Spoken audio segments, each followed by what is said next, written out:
Paula Harris, and today is Wisdom Wednesday. Time to share some new thoughts. Thinking about fear and anger. We're just coming out of a political season. I guess we're always in a political season.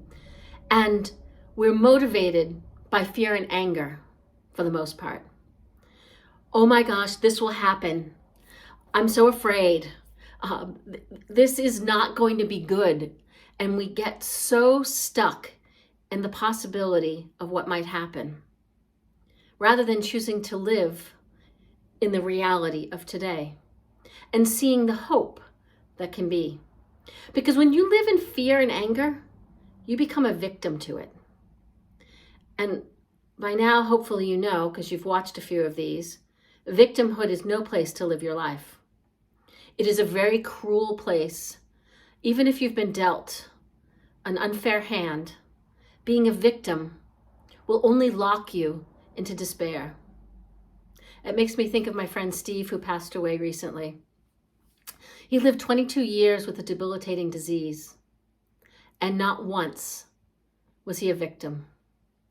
Instead, he continued to live in the possibility of how he could be of service to others. And he was. He inspired so many people.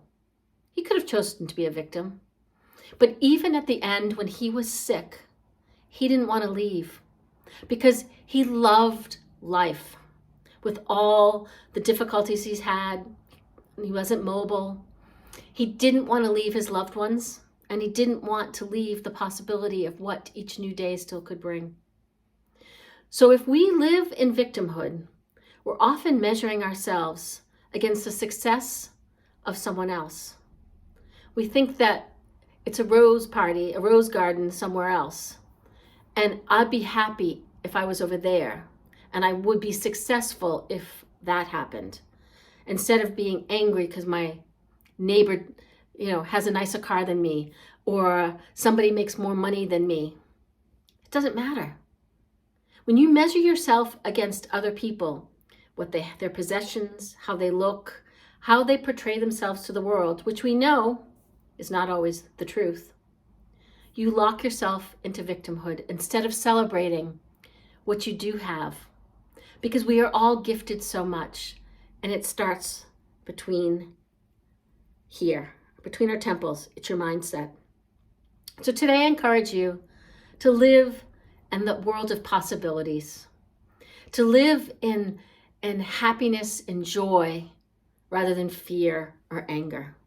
Gosh, those words they bring me down. I can just feel the tone of my whole body, the vibration just drop.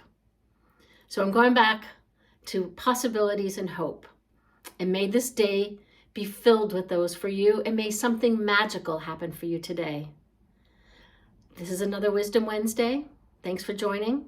Share it with someone who might benefit, and subscribe to my YouTube channel at Paula Harris 1.